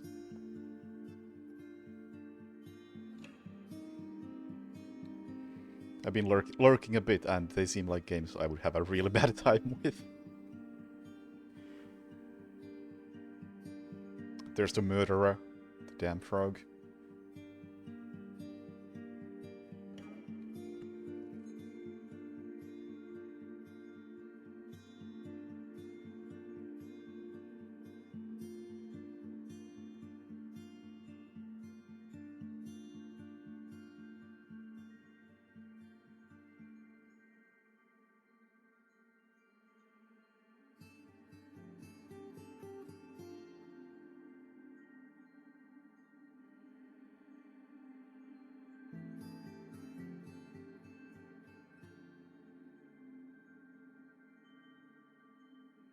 Just following orders. Uh-huh.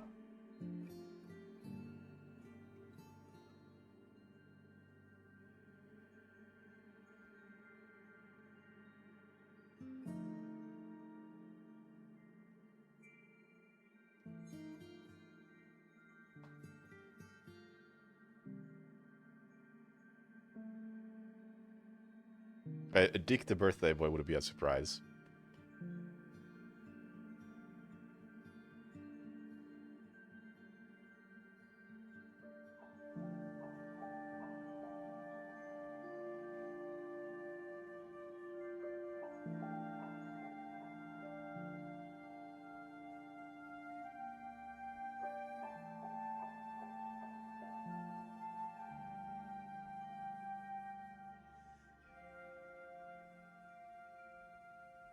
Special thanks Sony Santa Monica? Isn't that the God of War studio?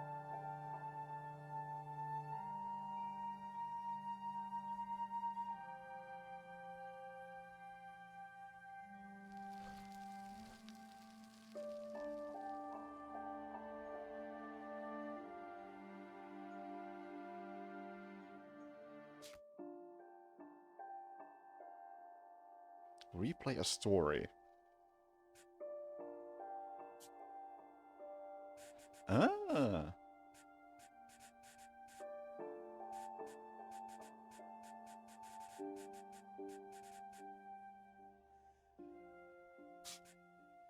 All right. Nice little option at the end.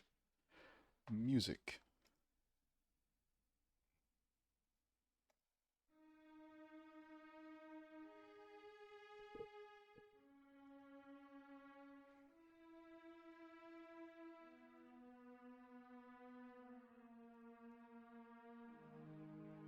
Hello? Was my recap not working? Because I don't know how to use it, that's why.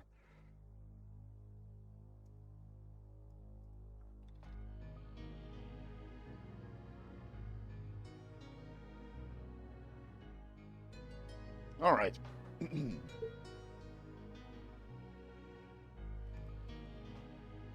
Finished. We'll round it to an hour and a half. It wasn't very sneaky.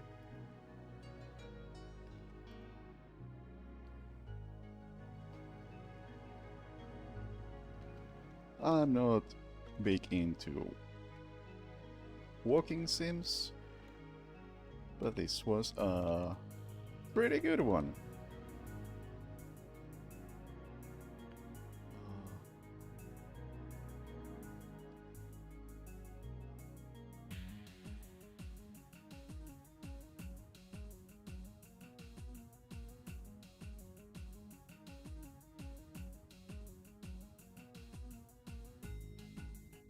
Yeah, one thing I especially like about this compared to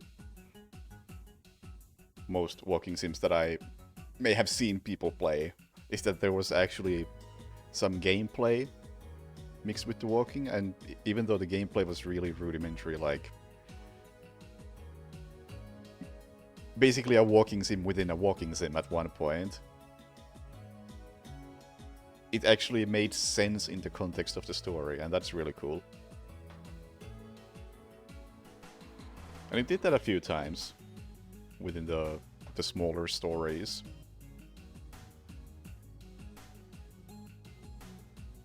And even if the whatever little gameplay it has is like, you can now swing a crutch, which accomplishes nothing.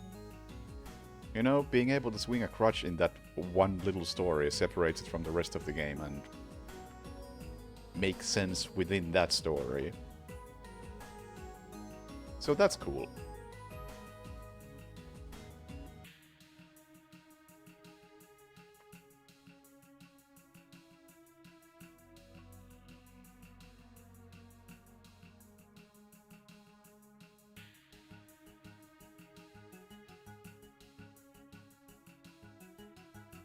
And the bad stuff, some of the controls felt clumsy. Like, I think every single time I had the book open and I had to put it away, it took me like 3 tries before I actually put it away, because it just didn't work the way I expected. And this game didn't need those sorts of controls. It's like, it kind of wanted to be like Amnesia with those controls, and it really wasn't necessary.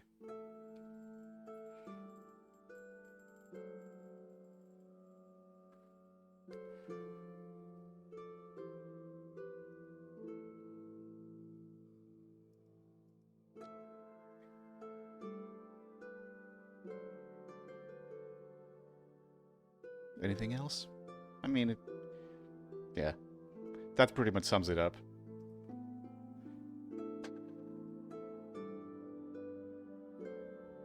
Why would the voiceover be annoying?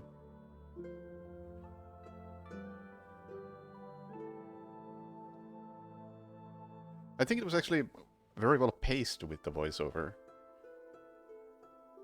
Maybe it could have been a tiny bit faster at times.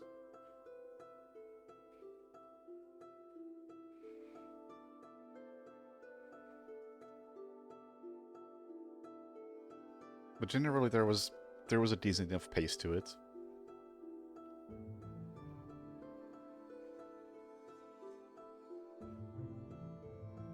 And the voiceover generally advanced the story.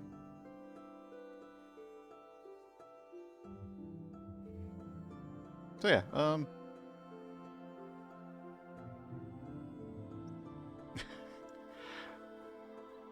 I think it's gonna fall into that. Yeah, it's pretty alright. Not really my thing, but as far as not my things go, it's pretty alright.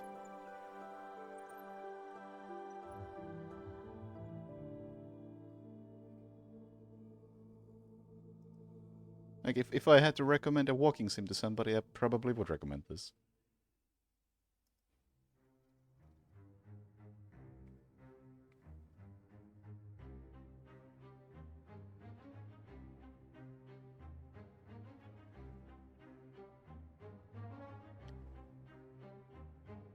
Cool.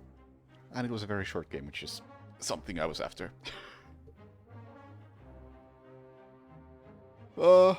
Next time I stream, who knows what? Probably more short games, because I want to be able to do some short streams.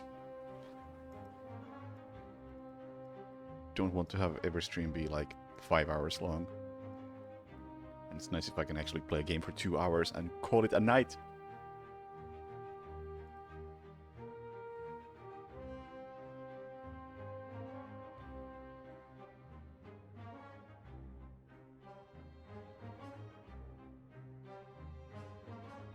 Anybody else streaming?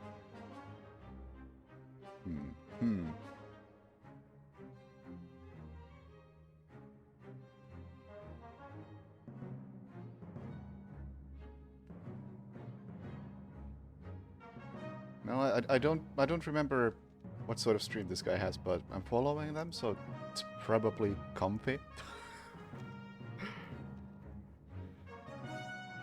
And they're playing Dread Delusion, which is pretty comfy. What was his channel name? Jesus. So I don't know. Maybe check this guy out, and I don't know. Let's hope the stream is good.